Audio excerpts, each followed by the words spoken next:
Servus Bananen, willkommen zurück bei mir im bayerischen Outback. Schön, dass ihr alle wieder dabei seid. Heute geht es mal wieder um Rucksäcke. Ja, und zwar gibt es einen neuen Bundeswehrrucksack. Den Snigel Daypack, 35 Liter, den hier. Den stelle ich euch heute vor. Ist natürlich wieder in alle Richtungen, gehen die Meinungen auseinander. Ich habe hier einen nagelneuen, also keinen gebrauchten, sondern einen nagelneuen. Das nehme ich auch gleich mal vorweg. Wenn ihr euch den kauft, kauft ihn euch nicht gebraucht.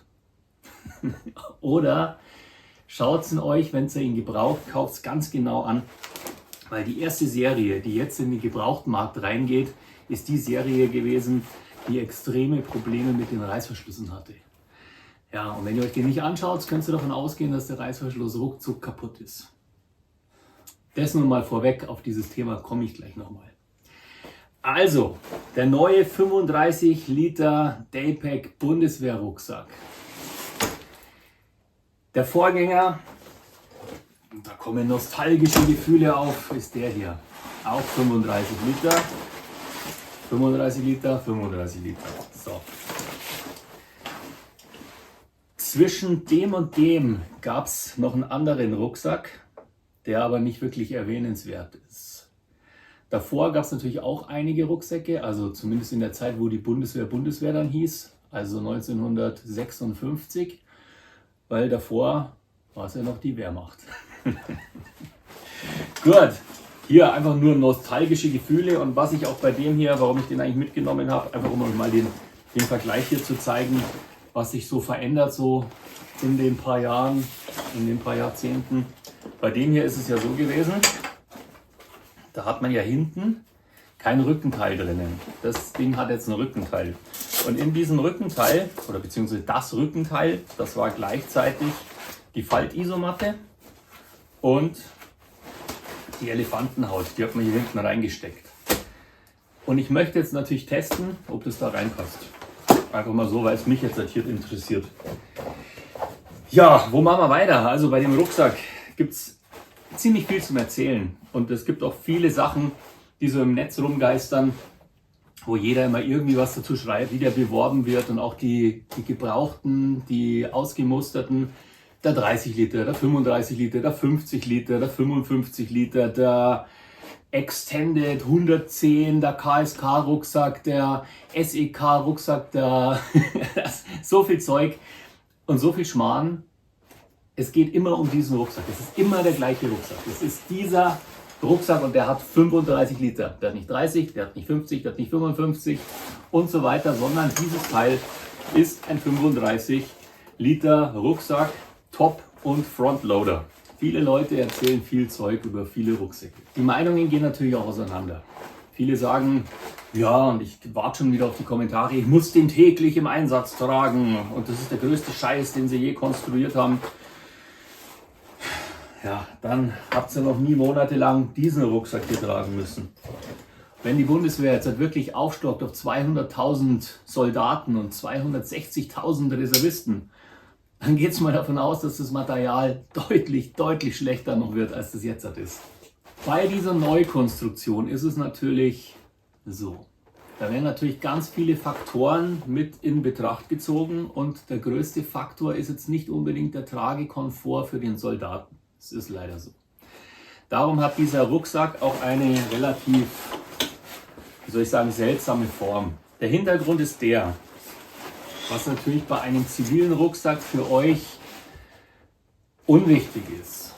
Dieser Rucksack, der muss unglaublich schnell verladbar und entladebar sein. Also nicht vom Inhalt, sondern wenn man in seinem Fahrzeug sitzt oder mit 20 Kameraden in dem Fahrzeug sitzt, die haben alle einen Rucksack, dann muss man innerhalb von 15, 17 Sekunden, zack, zack, zack, die Rucksäcke da reinstapeln können.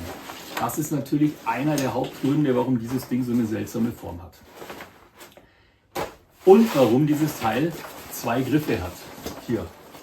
Damit man den nehmen kann, zack, zack, zack, wird aufgestapelt. Deswegen hat er auch so eine komische eckige Form, dass man die aufeinander legen kann mit seinem Material drinnen. Und deswegen ist er auch extrem flach und hat eine große Grundfläche, dass man den, wenn er leer ist, massenhaft von diesen Rucksäcken stapeln kann. Der hat ganz viele Spezialgeschichten hier drin. als allererstes, ich habe es noch nie ausprobiert, testen wir jetzt einmal, ob dieses Zeug da hinten reinpasst, weil ich es bei dem alten richtig praktisch immer fand, dass das halt einfach da hinten drinnen gesteckt ist. Man sieht hier, da ist so ein Fach drinnen. In diesem Fach ist die Rückenplatte. Die ist gepolstert. Die hat hier auf beiden Seiten so ein Gummiteil, ein recht dünnes. Auf der Seite und auf der Seite. Und hat hier die Klettverschlüsse für diese Aluriegel, die da drinnen sind. Und es wird natürlich jetzt schon Sinn machen, wenn man da dieses Teil auch noch mit reinbringt. Ah, doch, das funktioniert. Schau mal einer an. Okay. Was macht er dann am Rücken? Ändert sich nichts, weil diese Platte auch so eine S-Form hat. Das ist natürlich nicht das schönste Trägersystem, aber es ist mal ein besseres Tragesystem, als die Bundeswehr-Rucksäcke vor diesem Rucksack jemals hatten. Hier seht ihr schön die Griffe, darum geht's.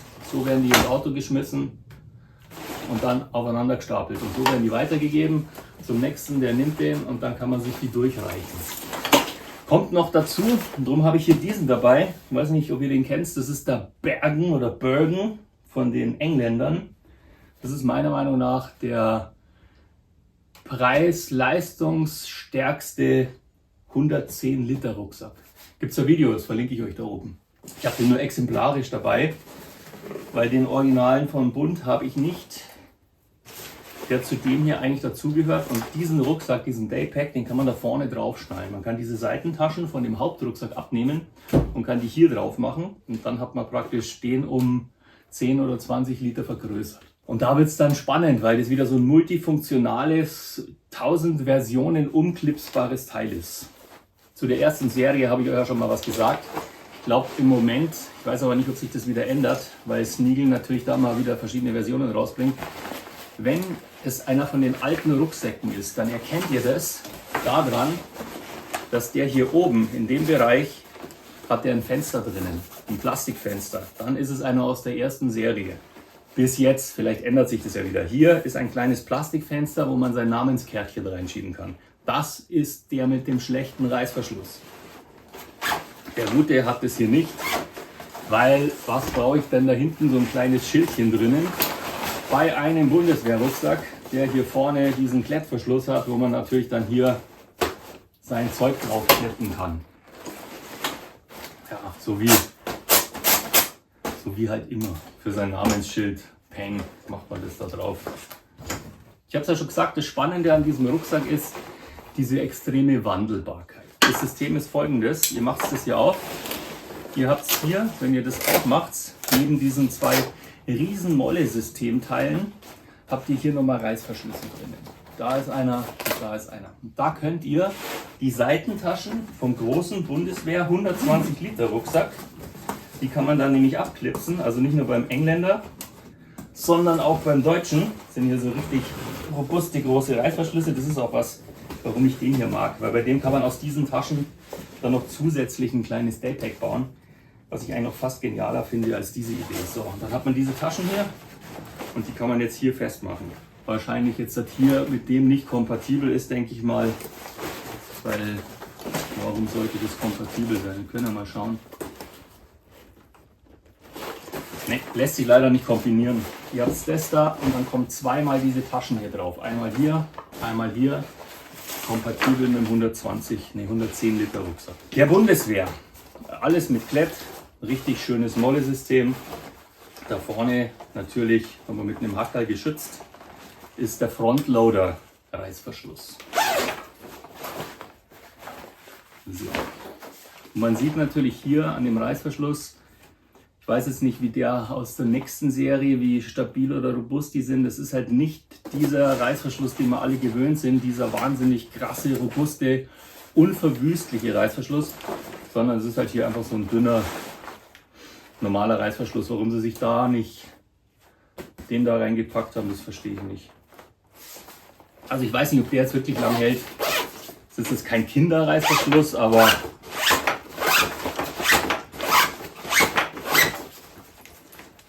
Aber es ist auf jeden Fall nicht so ein cooler Reißverschluss wie der.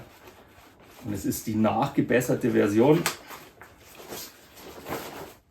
die hoffentlich länger hält als die Erstauslieferung. Ich habe ja schon gesagt, extrem wandelbar. Wasserdicht. Machen wir nochmal auf hier vorne.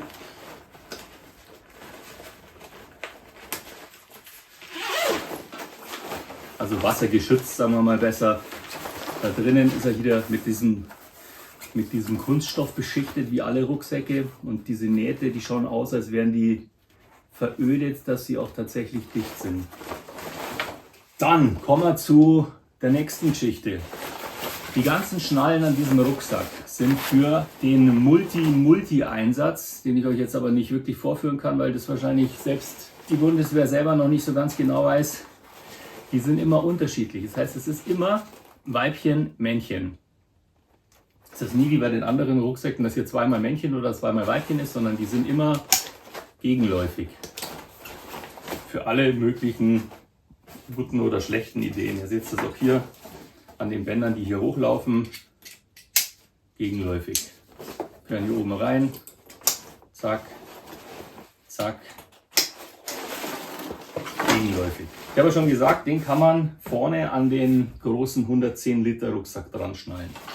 Er hat verstärkte Trageriemen. Er hat kein Tragesystem hier zum Nachstellen, so wie diese anderen Rucksäcke, wo man dann praktisch nochmal den Schulterabstand einstellen kann. Das ist schade. Aber er hat einen Brustgurt. Das hatten sie bisher auch noch nicht. Und er hat einen Hüftgurt. Und zwar einen Hüftgurt, der gar nicht mal so schlecht ausgelegt ist. Mit einer richtig fetten Schnalle, richtig groß. Hier mit allen möglichen Befestigungsmöglichkeiten. Und der ist hier reingeklettet. Das heißt, da drinnen ist ein Klettverschluss. Und da kann man den lösen. Und dann kann man diesen Brustgurt hier unten rausziehen. Man kann hier theoretisch alle möglichen anderen Gurte einfädeln. Und man hat noch einen Multifunktionsgürtel, den man sich einfach so noch um die Hüfte rum machen kann. Für alle möglichen Taschen oder was auch immer man braucht. Oder man kann es noch mit dem kleinen Rationentäschchen verbinden. Hier unten sieht man es auch wieder. Gegenläufig. Auf jeden Fall lässt dieser Wechsel von den Schließen ganz viele Adaptionsmöglichkeiten offen. Hier vorne nochmal Gurte zum extra verschließen. Jeder Gurt hat hier so eine kleine Aufrollgeschichte aus Klettverschluss, damit diese Banteln nicht rumhängen und dass man die halt auch auf jede Länge kürzen kann. Und was auch noch ganz spannend ist, ich weiß nicht, ob ihr die ganzen alten Ortlieb-Säcke kennt, die hier oben diesen wasserdichten, ich weiß nicht, wie man es nennt, diesen Verschluss, den man so einschlägt. Den klappt man hier so zu, den rollt man ein. Und wenn er dann praktisch eingerollt ist, bis auf Stoß von seiner Kleidung, dann nimmt man den und klipst den zu. Und dann ist der da oben tatsächlich wasserdicht. Und das ist natürlich cool. Der Reißverschluss hier vorne ist meiner Meinung nach nicht wasserdicht. Aber es ist auf jeden Fall deutlich wassergeschützter als so mancher andere Rucksack. Hier unten hat er Möglichkeiten für die Befestigung von dem Schlafsack. Hier oben hat er die Möglichkeit für die Befestigung. Dann hat er oben im Kopfteil hat er eine Tasche drinnen. Hier steht es auch nochmal, da sieht man, das ist der Original Bundeswehr Daypack Einsatzsystem. Zusätzlich zum Rucksack 110 Liter Sniggle Design. 2024, also eine ganz nagelneue Geschichte. Ich glaube, das Wichtigste zu diesem neu eingeführten System habe ich euch jetzt erzählt. Ganz wichtig, diese Nummer mit dem Reißverschluss. Ganz wichtig für die, die es gebraucht kaufen wollen, dass ihr euch das nicht im Internet bestellt, sondern dass ihr euch den wirklich in echt anschaut, dass dieses Teil ja funktioniert. Da muss ich vielleicht noch dazu sagen, dieser Reißverschluss hat zwei Reißverschlüsse. Einen von unten nach oben und hier oben hat er das nochmal gegenläufig. Einmal von oben nach unten. Und hier oben dann wieder, ihr seht es, mit einem Druckknopf gesichert. Und der untere, der hat sogar hier nochmal zusätzlich so eine Sicherungsschlaufe. Zack, klack. Das ist halt ein ziemliches Eck. Und das ist die Seitenansicht. Und man sieht hier, wie das hier ergonomisch als Notlösung und recht spärlich gepolstert als S-Form ausgeführt worden ist.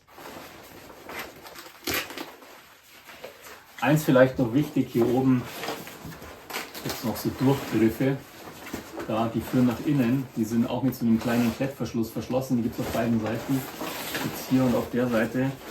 Da könnt ihr halt dann euer Trinksystem oder was auch immer da durchpacken oder das Kabel von den Kopfhörern oder was auch immer. Das Funkgerät natürlich.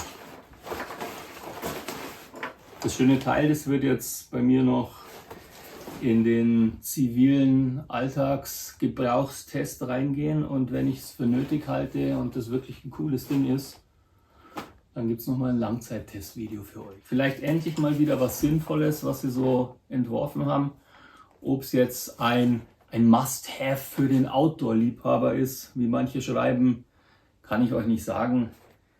Weil ich habe ja schon einige Rucksäcke vorgestellt und ich weiß auch nicht, was der dann wirklich auf dem Markt kostet. Aber wenn der sich so einpendelt als Gebrauchtrucksack bei 150 € oder so, dann würde ich mir, glaube ich, was anderes kaufen. Aber man weiß es noch nicht. Schauen wir mal, was dieser Reißverschluss im Nachfolgermodell macht. Und mei, kann ich euch wieder nur sagen, kauft kein Klump, müsst weniger wegschmeißen. Ich wünsche euch ein wunderschönes Wochenende. Pfiat euch.